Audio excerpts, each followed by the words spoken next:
The Agenda with Steve Paikin is made possible through generous philanthropic contributions from viewers like you. Thank you for supporting TVO's journalism. Quick now, who was the first Black Canadian ever elected to any legislature in this country? It was the early 1960s when Leonard Braithwaite was elected to serve at Queen's Park. And tonight, with the 10th anniversary of his death happening next week, we'll explore why Braithwaite deserves far more recognition than he's had.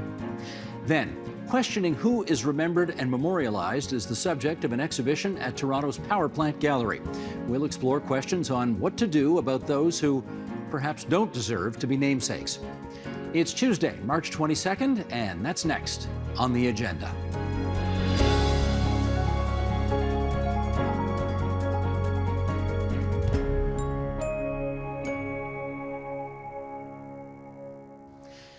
At the end of one of our segments for Black History Month, we concluded by saying, wouldn't it be a good thing if we shone a light on Black achievement, not just in February, but also throughout the rest of the year? Well, here goes. Tonight, we're going to talk about the first Black Canadian ever to win a seat in any legislature in the country, and we're betting few of you have ever heard of him. Leonard Braithwaite got elected the MPP for Etobicoke in 1963. That's 5 years before Lincoln Alexander became the first Black MP. Braithwaite died March 28, 2012. He served 3 terms at Queen's Park, and to learn more about his life and legacy, we welcome, in Chicago, Illinois, Warren Salmon. He's president of the Ontario Alliance of Black School Educators, and Len Braithwaite was his godfather. In the nation's capital, Michael Coteau, the MP for Don Valley East.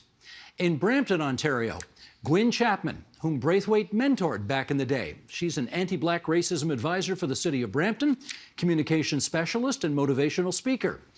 And in North York, Ontario, David Braithwaite, a teacher at George S. Henry Academy, and as you may have guessed, Len Braithwaite was his father.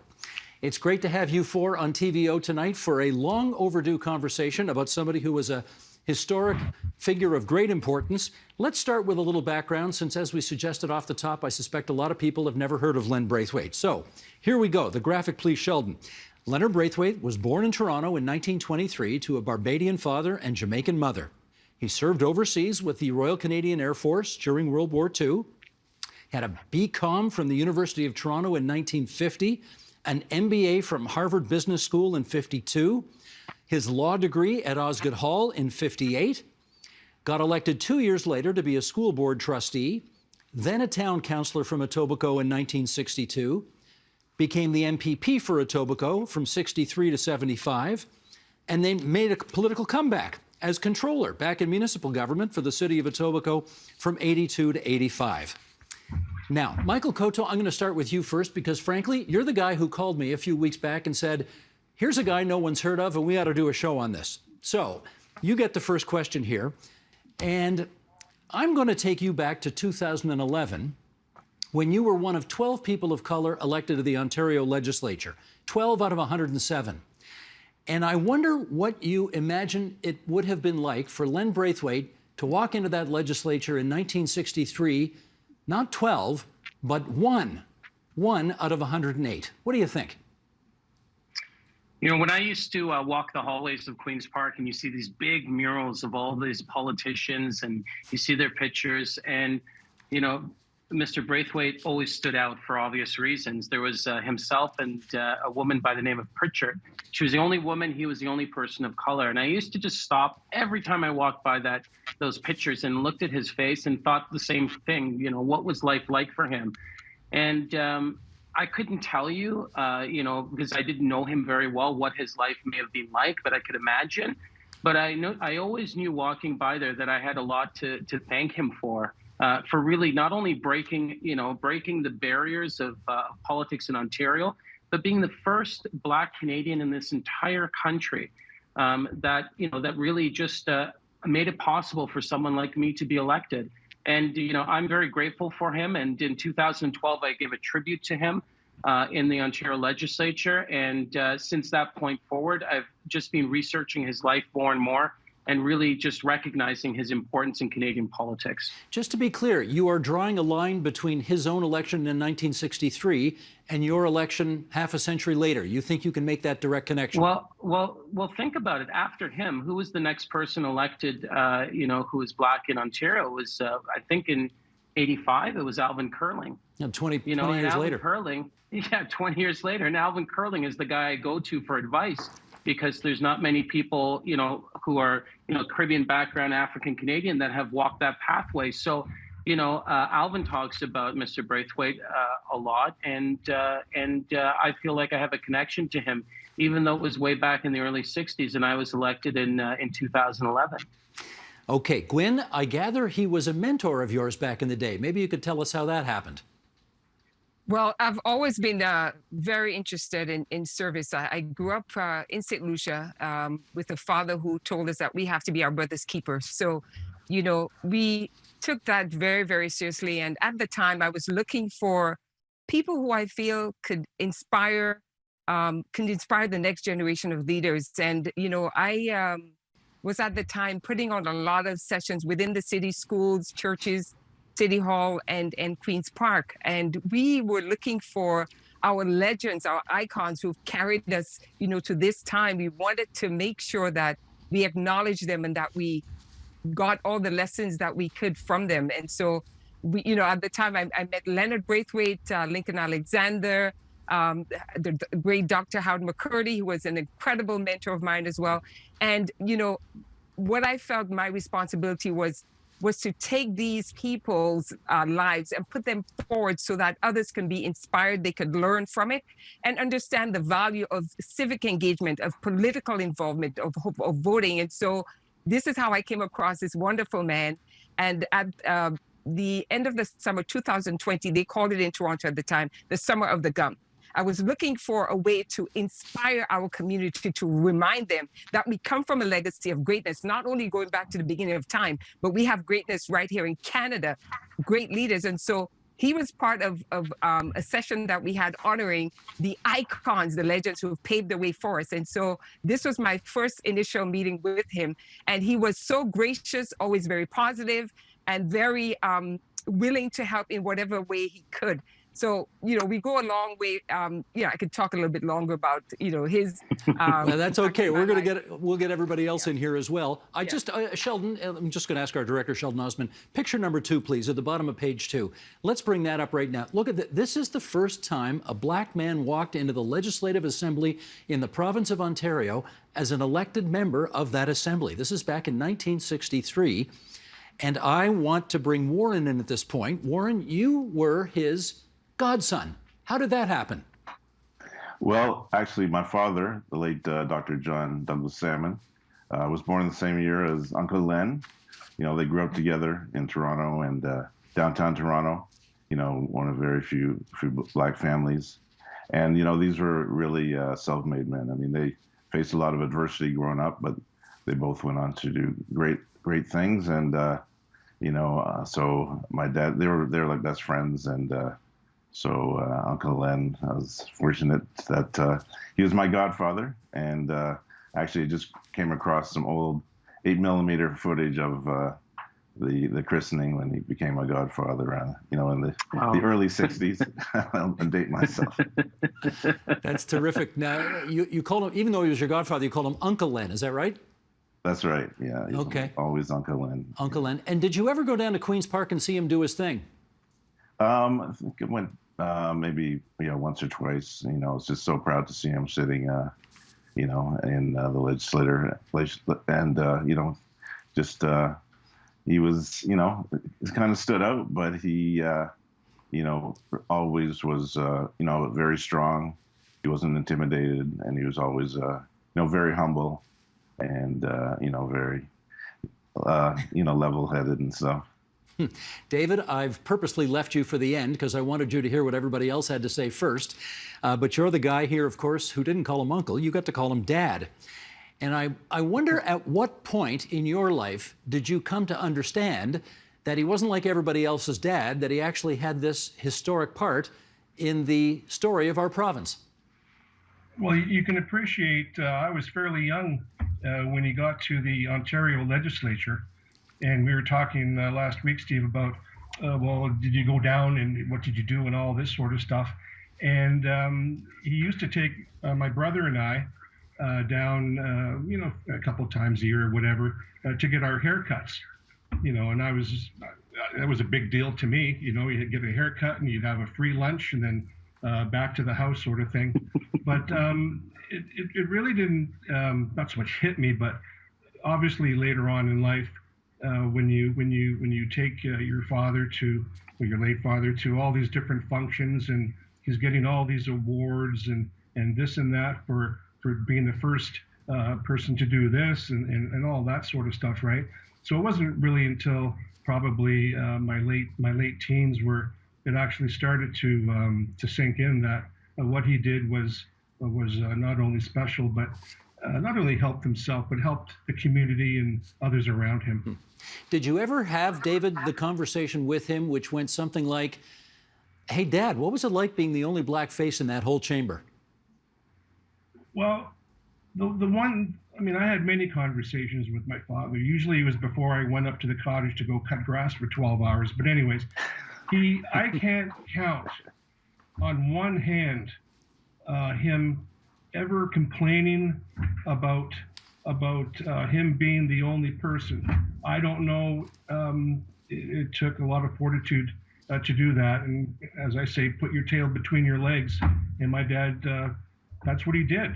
But he had a purpose, and he wasn't going to let anybody, so to speak, get into his way in terms of what he wanted to do in life and in politics and as a father. Gotcha. So he never really complained. The only time, well, it wasn't so much a complaint. I think it was the second term with the Liberals, and I used to tag along, and he'd canvassing with him, and we were at one person's house, and the person said, "Oh no, I'm a federal Liberal. I'm not a provincial Liberal." And that, my dad, to the day he passed on, he could never get over that. What do you mean? What was the issue there? Well, the issue was that he was campaigning, and the individual he was talking to, well, my dad was in provincial politics, but the individual said, "Oh no, I'm a federal Liberal, not a provincial Liberal." Got it. He couldn't get his mind around that. But anyways, as I said, he never, with all the stuff that you read about, and you only read about what happened, what he did, but how he did it and what he had to do to get to where he wanted to go, that he never complained about. But what doesn't kill you makes you stronger, so to speak, and that's the way he was. He was just he's just like anybody else that wanted to do his best for not only his family but for his community. Gotcha. Michael, let me get you back in here. You two actually had a great deal in common, and I'll put a couple of the things on the record here. You started your political career on the school board, and so did he. You got elected as a Liberal MPP at Queen's Park, and so did he. Your father was from Grenada. His father was from Barbados, 2 islands over in the Caribbean. How much of an inspiration was Len Braithwaite throughout your time, both in school board and then later at Queen's Park? I only got to start to know his story, closer to my time in the legislature. At the beginning, Steve, you said, there's people out there that don't know who he is. And that's true. There are a lot of people who know who he is. But, I was, for example, just 20 minutes ago, coming out of a committee meeting, and I said to another politician, "Do you know who Leonard Braithwaite is?" And he said, "No." And I told him the story. He said, "I thought Lincoln Alexander was the first parliamentarian." And I said, "No, well, actually 5 years before." So when I started to learn more about his story and to research what he went through, and we're not talking about just a regular person here, on paper, this is a guy who, sacrificed, himself in World War II to go out there. He was a bencher at the Upper Canada Law Society, school board trustee, city councilor.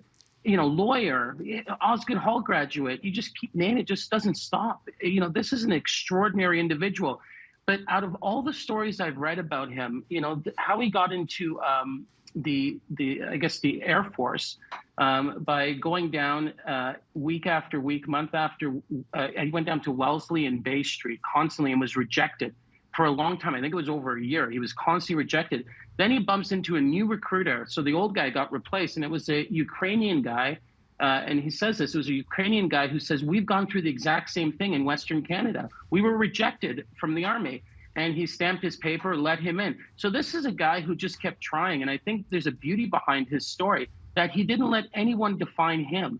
He defined himself, and he kept going, and his perseverance, his strength, that's what I draw from him. And I hope I can be just even a small fraction of the man he was when it comes to accomplishment and really, keep going and trying until you actually get the job done. And that's what makes him so amazing.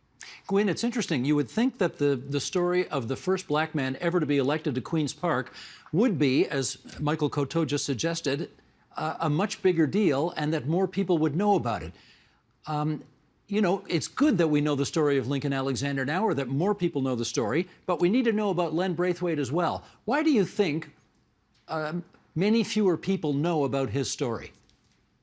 Well, the fact is, we understand anti-Black racism as it relates to Canada society. And so the lack of seeing the value and the importance of all people, that's been an issue. So, I always look forward, Steve, and what we need to do now is to make a collective effort to teach, to promote, to share, to inform, and to educate Canada on the contributions, the dynamic and very important contributions of Black Canadians. And so we start with your program. Thank you very much. And I hope that we'll have more conversations to really show Canada the great contributions that Black Canadians have made from 1603, I believe, is when we were here.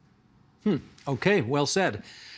Warren, I want to talk about your mom, because I remember your mom. Your mom, Bev Salmon, was a member of North York and then Metropolitan Toronto Council back in the day. I started off as a 20-something municipal affairs reporter and remember interviewing her all those years ago. Do you know how much Len Braithwaite was an inspiration to her in her own political career? Yeah, well, I guess, my parents started dating in the mid-50s. And, Len was, that's when she would have met Len. And, I know that they were both actually in politics, at some point in time. So they would kind of, he would be there to really help support her, and, they bounced ideas off of her. And I think, him being a trailblazer really helped to inspire her and inspire many others to, to seek and run for office. So, but he was always, very, very supportive of, not just my mother, but, the whole family. And, I know that she made reference to him very often during her political career. And so it was nice that they were connecting both, on the political side, and then, having the family connections that, David and I grew up together. And along with his older brother and my late brother and the rest of the family. So we had, that as a good base, in terms of those connections, and the connections just even further on the political side. I should ask you, though, Warren, the same question I asked David, which is, at what point in your life did you come to appreciate that your godfather was somebody very special? Right. The thing about Uncle Len, he was always very humble. He never talked about himself, and he was just seeing what he had done. I think I recognized. I was always very proud to say, my godfather was the first, Black Canadian elected, in Canada. So I was very proud at a very young age, and aware of that, and I was honored to be his godson. David, I wonder if that story that Michael Coteau just told about your dad being rejected for the armed forces numerous times before he was finally allowed in, did you know that story? Well, I did know that story. And he told me more than once. about him trying to get into to serve his country, and multiple times. I don't know the exact number, but it was. I did mention when we talked last week. It was a Ukrainian recruiter, and that's the reason why that recruiter accepted his application, because they had been, for lack of a better word, not treated very well in Western Canada. So because of that recruiter, my dad was able to join the armed forces. Is there any question in your mind as to why he was rejected so many times before finally accepted? Well, I would have to say because of his color. Understood. Michael, I gather, as I looked into his background as well, I gather he helped revoke a section of the Ontario Separate Schools Act that had allowed for racial segregation in publicly funded schools. And in fact, his maiden speech to the legislature, I gather, in February 1964, he talked about this. Now, again, when you were a school board trustee, did you know about his connection to that issue? No, I didn't know his connection to that specific issue. And, I think it was Keith Davies, when he was the Minister of Education, worked with him to end segregation in Ontario schools. And Mr. Braithwaite said that was his greatest accomplishment, I think, of his political career or his life career and work. And in addition to that, he was the person that ended the practice of not letting women be pages in the Ontario legislature. So, he is extraordinary from that perspective. And back to the recruiter, there is an archive, I think it's with Veterans Affairs. I watched an archive on that Mr. Braithwaite speaks about that issue. And he said something to the effect of that they don't accept, your kind here. And I think, if memory serves me correct, I think he went back to speak to his father about it, and his father kept encouraging him to not give up. Gwyn, I wonder if you could, put it into the times. Here's a black man from Toronto. In the 1950s, he graduates from not just U of T, not just Harvard, but Osgoode Hall as well. How unusual must that have been? Very unusual, very unusual. And again, that just shows the incredible fortitude, brilliance of Leonard Braithwaite. And, again, I keep on saying that the Black community in Canada is one of the best kept secrets. And we have so much to contribute. Others have been so instrumental, in moving the country forward. And I'm just hoping that at this time, 2022, that we start to realize how important it is that all communities, all people have an opportunity to be their best self, to be able to make that contribution. Because as we see in a family, when all our children are doing okay, we become a very powerful, effective family. And so when we look at Canada as a family, we've got to start thinking about that. We've got to make sure that all communities, all people have an opportunity to soar. That is the only way we are going to really create the country that we know Canada is capable of. So it's time, and I'm just imploring that everyone takes that opportunity, gives us that opportunity to be seen, to be included, and to be valued. David, I want to pick up with you. Now, I know you were just a kid when he was in politics, but I want to go through some of the numbers with you here, because his political career was strange in as much as in 1963, he won his first election for the Liberals. 1963 was a massive majority government for the Conservatives. In fact, they got the highest percentage of the total votes in post-war history. The Robarts government, it still stands to this day. It was a huge number. Then in 1975, when the Tories almost lose, he loses. Do you have any recollection of how down in the dumps he might have been after losing in 1975? When the Tories were doing so badly, you'd figure he'd win that election. Well, again, my dad, he took everything in stride. I mean, you win some, you lose some. And I'm sure he wasn't happy about losing the election, but everything comes to an end. But when the door closes, another one opens. So I didn't really see him any differently than had he won. We seem to hear a portrait right now of a guy who was humble, of a guy who was centered. But in all of my pre-interviews with the four of you, and then again here during this discussion here, I'm not hearing any stories about a man who was bitter or angry about whatever discrimination he may have encountered during Toronto of the 1960s and 70s. I see a lot of head shaking right now. Gwen, you want to pick up on that? Why would that be? When I remember Leonard, he was a very positive individual. You see, when you know who you are, when you know what you're capable of doing, when you know the essence of humanity in life, you know that there'll be people against you, but the idea is to keep focused, keep forward. And he was a visionary. So he was one never ever to give up. I would say that the first thing that strikes you when you meet Leonard is that he was a very positive individual, always hopeful and always encouraging. So, you know, I have left feeling very empowered because I've had the opportunity to have him in my life. Let me ask his godson the same question. Warren, any recollection of his being angered or bitter about the circumstances he found himself in?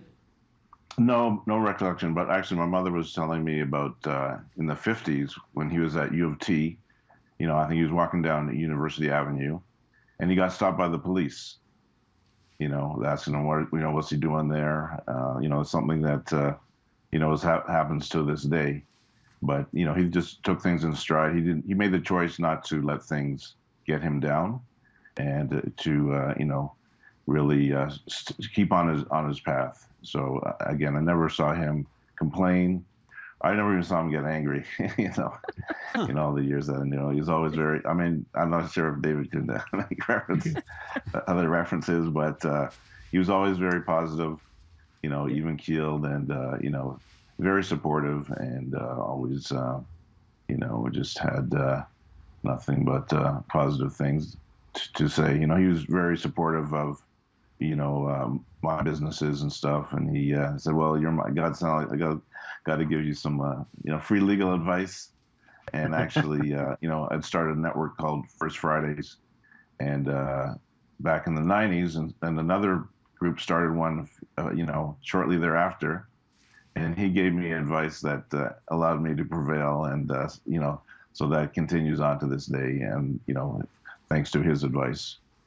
David, I'm tempted to ask you. I mean, you were his son. You must have seen him get angry at some point, probably at you for your behavior, but that's another story. Well, that's probably the only story I have. The worst back in the day, you know, when your father says, "Make sure you're in your room when I get home from work."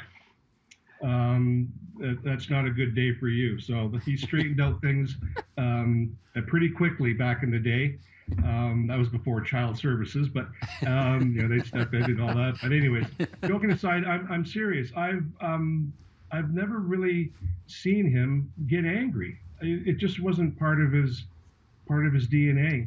And you know, worrying about, you know, spilt milk and all that sort of stuff isn't going to help anything. So he always took the path to go, you know, to move on, and whatever obstacles that were in his way, and there were many. And it's not just my father. You look at Warren's father, the late Dr. Douglas Salmon. They were like two peas in a pod. His father was the medical version of my father. And education, especially their parents being from the West Indies, education was a big deal, in quotation marks. Right. And that's how my father was able to do a lot of the stuff that he did, was because he had the education to be not only, I don't want to use this at the same level, but to be with the people that are making the decisions. If you want to make true change, you have to be with the people that are making the decisions. And he had no problem with that. Gotcha. Michael, I think it's well known that Alvin Curling was the first black cabinet minister in Ontario history. Zanena Conde was the first black female cabinet minister in Ontario history. But you spent a decade at Queen's Park. How well do you think the Len Braithwaite story is known by people who work every day in the legislature? You know, unfortunately, I don't think his story is known as much as it should be. And, you know, he plays such an important role in the Canadian narrative. And when I got to the Ontario legislature, you walk around the building, there's only about 3 or 4 items that relate back to the Black community. You know, Mr. Curling's portrait as a speaker, the 2nd Battalion plaque that's there, and there's an image at the bottom of the legislature. But beyond that, there's no real, you know, there's nothing really there that symbolizes our accomplishment in this province that we've been part of since the very beginning of its existence.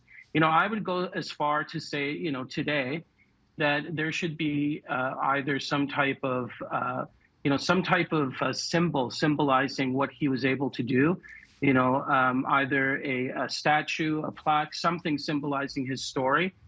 Because it's one of the greatest stories told at Queen's Park, and his legacy is not only important for the people on the show today, but I mean for next generation of Canadians to know that even when people push you down, when people have pushed you aside and forgotten about you, you know, you can still persevere, you can still move forward, and you can still accomplish things. And he is the greatest example in the Ontario legislature, you know, along with, of course, people like McPhail and other folks, one of the greatest examples of people moving forward to change the world. Gotcha. Sheldon, once again, if you would, let's bring up this next picture. Because if you go to Etobicoke, near Finch and Highway 27, anybody who wants to find themselves there on Monday, the next anniversary, the 10th anniversary of his death, that's Leonard Braithwaite Park. And you can go and remember this pioneer in Canadian political history. I'm not sure it's going to look that beautiful since there's probably still a bit of snow on the ground, but think of Len, and that's a good place and a good day to do it. I want to thank all of you for coming on to TVO tonight and sharing your views and your deep felt thoughts about Leonard Braithwaite, Michael Coteau, the MP, Warren Salmon, his godson, Gwyn Chapman, anti-black racism advisor for Brampton, David Braithwaite, Len's son. Great having you all on TVO tonight. Thank you. Thank you. Thank you. Thank you. Thank you, Steve.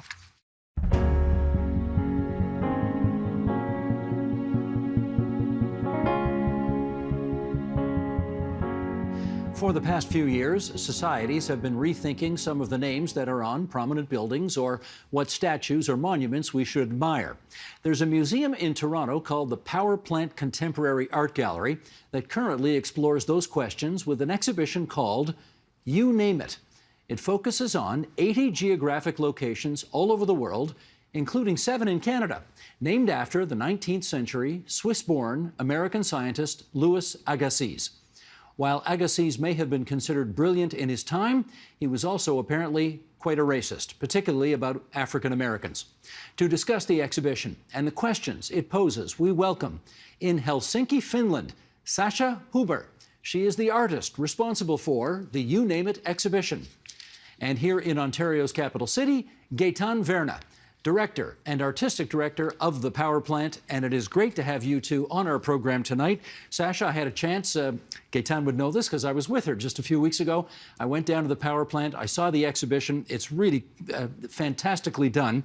But let's start with the man at the center of it, because I think lots of our viewers don't know who he is. Louis Agassiz, Harvard professor. He died 140, 150 years ago, so he's been gone a long time. Who was he and what got you interested in him? Yeah, so Louis Agassiz, he's from Switzerland originally, and he was born 1807 and he died 1873 in the States. And he was at the beginning really much more of a glaciologist and naturalist, and also expert in studying and researching fossils. And with that merit, he was invited to the States in 1864. He was supposed to have a lecture series, but he ended up staying there.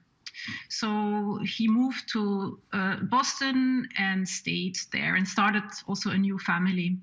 and worked there as a professor, and he was the museum director of the Museum of Comparative Zoology.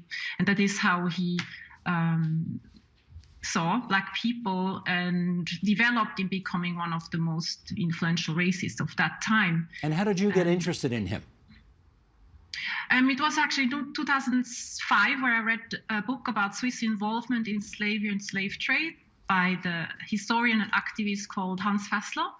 And in 2007, when Agassiz's 200-year birthday was celebrated, he noticed that there was a missing link in the presentation of his life, his celebration, and then he decided to suggest that there should be the Mounting Louis Agassiz campaign founded, which would rename a mountain in the Swiss Alps called Agassizhorn into Rentihorn. And Renti was a Congolese-born enslaved man who was working on a South Carolina plantation, and Agassiz used then the new technology of photography to document Renti and 6 other enslaved people, including his daughter, Delia, and try to prove the inferiority of Black people through these photographs. Now, we will look at some of the art that you constructed for this exhibition in a moment. But first, Gaetan, I do want to find out from you, when you saw this, what made you think, bingo, we need this for the power plant? So I met Sasha in 2007 during the Venice Biennale, and early on she talked to me about this project. And it's really interesting because at that time I never thought Canada could be involved in such a naming initiative. And really, it was a few years ago when Sasha came to do a residency at Axe Neoset Artist Run Center in Gatineau, that she emailed me and said, "Oh, I'm in Gatineau and I would love to come and see you in Toronto." And I said to her, "Well, why are you in Gatineau?" And then she then told me that there were 7 to 8 lakes and mountains and large glaciers in Canada named after Louis Agassiz. And then as the power plant is always interested in, showcasing works of Canadian and international artists, but we don't just want to pepper our program with international artists to say that we're showing international artists, but we really want their work to be relevant to important conversations in Canada. And as you and your viewers might know, we also in Canada have had a large discussions about, whether it's Ryerson University, whether it is the figure of John A. Macdonald. These are current issues that I think are really important for us to discuss, and to also see that we also have this legacy, and how do we engage with such difficult and important questions for our country. Well, indeed, and one of the questions that almost always gets asked is, does the contribution that the person made during his or her time compensate for the fact that their views would not stand the test of time today? How about in the case of Agassiz? Do the scientific breakthroughs that he made 150 years ago redeem in any way his racist views, in your opinion? In my opinion, no. I mean, his scientific contribution is a scientific contribution, but his racist views have also contributed to, taking people so long to understand, what was meant by those racist views, and the impact of these racist views still on today in the perception and the inequities that are put onto Black people, whether in Canada or in the world, and also Indigenous people, because Louis Agassiz was also very much interested in convincing people that Indigenous Americans were also a flawed race, and that people of mixed race were also flawed. So I can accept his scientific contribution, but I think that what we need to do is divide both, but what we cannot do is kind of offer these racist theories as just a blimp in a very important and intelligent man theories. Understood. All right, Sasha, let's show some of the images from your show, which is at the power plant right now, and perhaps you could describe the significance of what we're seeing in these pictures. And let's start off. Go ahead, Sheldon, bring up the first one. Okay. Tell us where you are and what this is. Exactly. So this was the first time where I made I call them reparative intervention.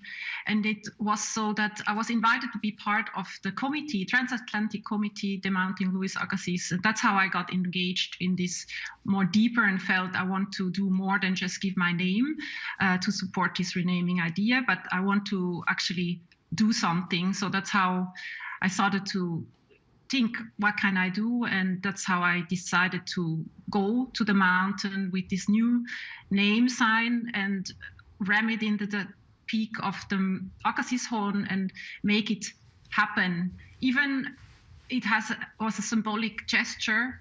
What was important is that through this art action, I was able to make it happen. Even officially, it was never renamed to this day. Even we still have used different occasions to ask the mayors of the communes and people involved if they would not like to reconsider their decision. But in 2020, we did the last attempt and they again said no. Yeah, and just to be clear here, that's in Switzerland. That's the Agassiz horn. That is part of the Alps, and you wanted it renamed after a black slave from many hundreds of years ago. And the Swiss political body looked at it, I guess, at least twice, right? At least twice? Like 3-4 times. 3-4 times. Actually. And then, yes. But ultimately decided to leave the name as it is. And I'm curious as to your reaction on that. Well, it was in a way not surprising, but in the other hand, we were hoping that they would see the significance that it would make also in relation to Swiss involvement in this whole colonial project, even they have not been a colony. And unfortunately, they didn't took this opportunity. And it is just important to discuss this and rewrite that history in a way. So this is also an important part of seeing the history not as a thing that is fixed, but that it's renegotiable. All right, Gaetan, let me ask you about the 7 or 8 places here in Canada that are named after Agassiz. First of all, when you told me this, it was news to me. I'd never heard of him. I'd never heard that we had places in Canada named after him. But can you tell us about what efforts there are being undertaken, if any, to change those place names? So at this point, there's none. We did think that within the context of Sasha's exhibition, this could be something that we approach. One of the projects that we are, which is really of interest to us, is to enable Sasha to go to Agassiz Ridge, which is really in St. Ellesmere Island, and up north, in the Arctic Circle. And we did get in touch with the person responsible for toponymy in Nunavut. But at this point, there is no full-time person in charge of toponymy in Nunavut. Nunavut being a very large, a space, land, and also the person with whom we've been in touch did tell us that they had more pressing, changes to be made. And so I think that my goal is that this exhibition really gets people talking, thinking, and create more awareness of this name and what it stands for. And we will be publishing a catalog to accompany Sasha's exhibition. And we will probably also start, start some kind of petition or some kind of work in order to at least, heighten our knowledge and our understanding of what does it mean for a lake to be named after Agassiz, and also to inform people and hopefully affect change. All right, Sasha, I'm going to ask you now to take a look at this next piece that you did and describe what we're looking at here. Who are these two? Yeah, so this is my newest work. shown for the first time at the power plant. And you can see on the left side Renti, who was photographed as a commission by Agassiz that I mentioned earlier. And on the side next to him is his daughter Delia. And the original photographs shows them without clothing. And what was happening is that 4 years after I did this intervention, and I started also a petition website for the Renti Horn, the descendants of Renti and Delia got in touch with me and Hans, and that is Tamara Lanier.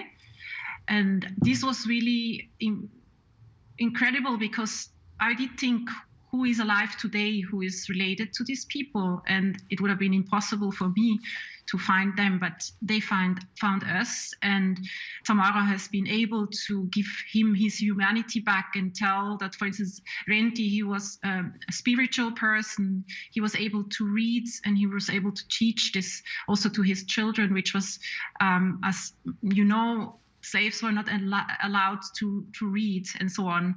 And one of the methods that I work with since many years is I use the air-pressured staple gun. Yeah, I can't believe that. I want Sheldon, yeah. Bring this picture back up again, because yes, you have brought them their dignity by clothing them, and I want people who can see this to know how many hundreds of thousands or millions of staples have you used to create that image? Well, these are not millions. I actually found out recently that I used about 1 million staples throughout the time I've been using staples. But these are several thousands of staples. And I call these works paintings, because there is pain in this method of shooting those staples. And the suit that Renti is wearing is inspired by a suit that was worn by Frederick Douglass, the abolitionist who was able to, get free from slavery.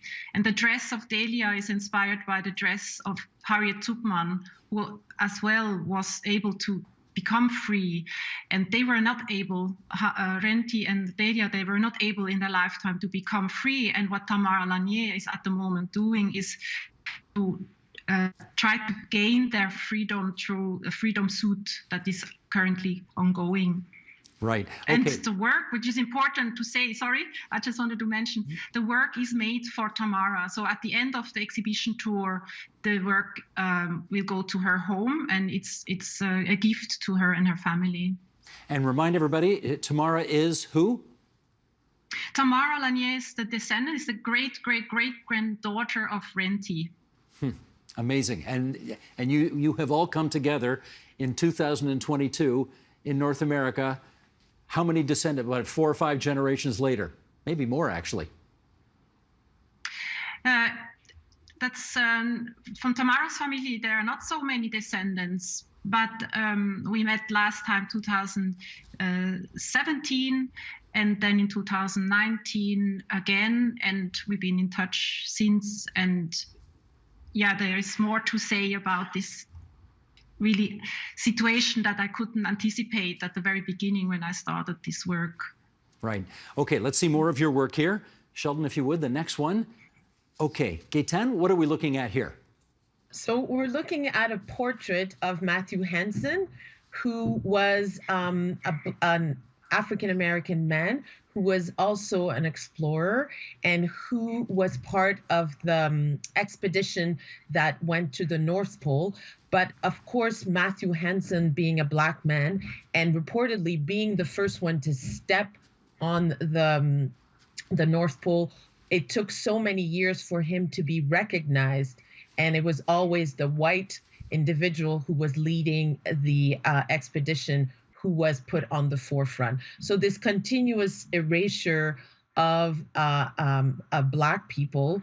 And I would say that Sasha has a series called The First, where she's been documenting as an artist images of Black individuals who are their first in their different careers or different activities that they've done. And this work by Matthew Henson is part of that series, and we chose to integrate it within the exhibition at the power plant to again since we're in Canada, recall these histories that are important for Canada and for the world, but also to acknowledge Matthew Henson and to inform the public of these erasure of these stories. Well, let's bring the picture of Matthew Henson back up again, because Sasha, I really want to know, you call it a painting, because the aches and pains you must undertake to put in each one of those individual staples into a very hard background board, it just must have been incredibly intense. Tell us how it is. Well, the phenomenology of me working like that is very tiring. It's something I cannot do the whole day. And it's like, for me, a way of channeling that pain that also my ancestors have gone through. When I think about my mother coming from Haiti, my father is from Switzerland. So this is, for me, really a way that I can, kind of connect to that pain and make something beautiful out of it. And of course, one of the fascinating things about it is, depending on where you're standing in front of the picture, because in the way the light hits it, it will look different if you're 2 feet to the left or 2 feet to the right. It's really a beautiful experience, if I may say. Thank you, yes. Now, we have one more picture. We don't want to forget this guy. Okay, Sheldon, let's bring the last one up now. And, okay, Gaetan, who's that? So this is Louis Agassiz, and this is also part of a series that Sasha did, where she depicts people who have been part of crime on humanity. And so she has chosen here to represent Louis Agassiz. What I think is very interesting, again, in this work is the time and energy and the detail-oriented that Sasha has brought forward in order to give us an image of Agassiz. But I'm particularly, if your viewers compare this image to whether it's Delia and Renty or the image of Matthew Henson, I think it's interesting, as an artist, she has chosen a background that is now making him kind of disappear within the let's say the background that she's chosen to present this.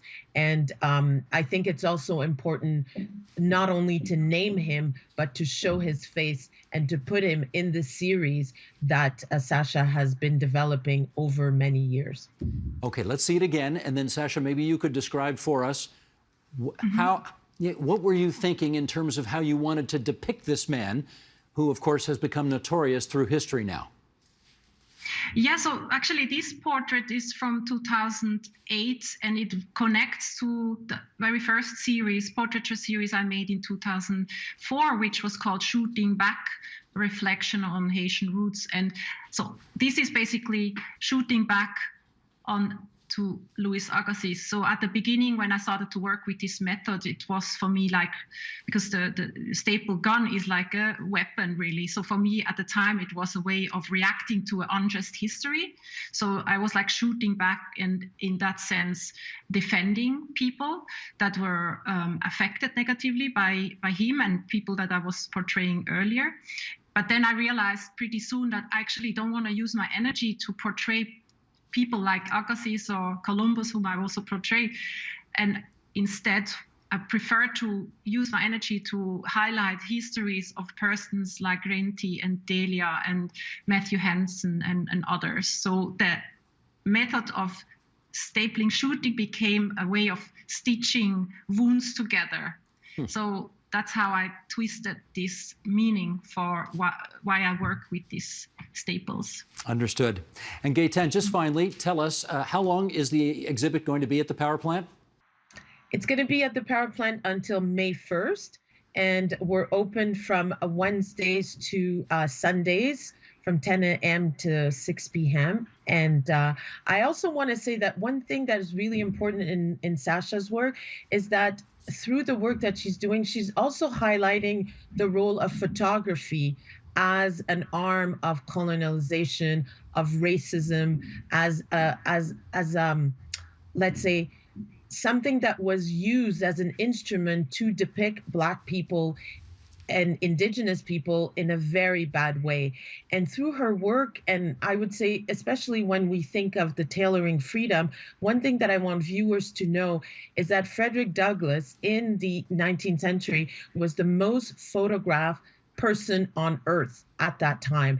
And he used photography to conjure this image of Black people not being smart, not having a agency, and being animals or cattle that one would, bequeath to a family together with, the cows and any other property. So I think this is also an element that is really interesting in her practice and makes it a really distinct practice. I have never seen an artist work as Sasha has done, and that's why I think it was important for us to present that at the Power Plant and to engage in real open conversation and to bring her subject matter back to Torontonians, to Canadians, so that we also acknowledge how we can make changes within our society. In that sense, art also has a political impact on the viewers, on the community where it's presented. And we've been so proud to be working with Sasha in presenting this work to people in Toronto. And I would encourage everyone to come before May 1st to see this exhibition that will travel to London and to Finland also. Well, your blood, sweat, and tears, Sasha, are all over this exhibit, and we know how difficult it was for you to put it together. So my thanks to you for coming on to TVO tonight and describing your work, and Gaetan Verna as well.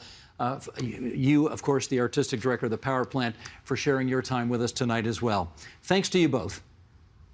Thank you. Thank you.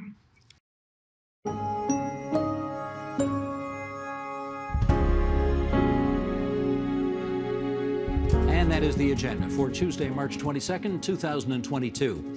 As the war in Ukraine approaches the one-month mark, tomorrow we'll assess the prospects for a resolution to that conflict. I'm Steve Paikin. Thanks for watching TVO, for joining us online at tvo.org, and we'll see you again tomorrow. The Agenda with Steve Paikin is made possible through generous philanthropic contributions from viewers like you. Thank you for supporting TVO's journalism. Looking for more of TVO's in-depth current affairs and documentaries? Visit tvo.org/daily and sign up for our daily newsletter with links to agenda interviews, read Steve Paikin's articles, and preview our upcoming documentaries. That's all at tvo.org/daily.